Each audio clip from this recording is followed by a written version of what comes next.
Hi అండి.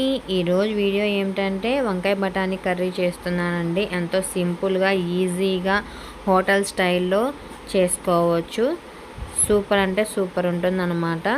ఇక్కడ నేను 1/4 కేజీ వంకాయలు తీసుకున్నానండి. ఒక ఉల్లిపాయ, 2 పచ్చిమిరపకాయలు, ఒక టమాటా తీసుకోవాలి. బఠానీలు వచ్చేసి ముందు రోజే నానబెట్టుకోవాలండి. అప్పుడే బఠానీలు బాగా ఉడుకుతాయి అన్నమాట. ఇక్కడ ముందుగానే మసాలా నూరి పెట్టినానండి. వాటికి కావాల్సింది అల్లం, వెల్లిపాయ, కొబ్బరి, ధనియాలు, పప్పుల పొడి అనమాట.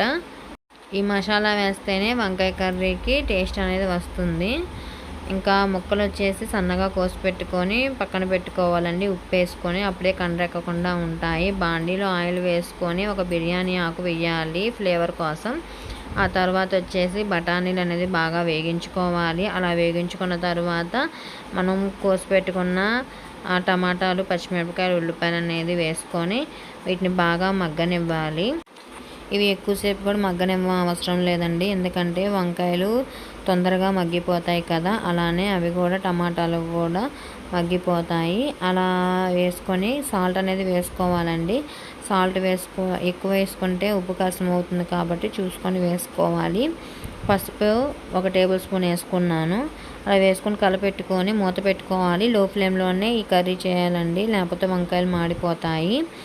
అలా వేగించుకున్న తర్వాత ఈ స్టేజ్లో కొంచెం మగ్గినాయి కదా, ఈ స్టేజ్లో మనం వేసుకున్న మసాలా అనేది వేయాలి. ముందుగా వేసేస్తే మసాలా మాడిపోతుంది. ఈ స్టేజ్లో వేసుకుంటే బాగా మగ్గుతుంది.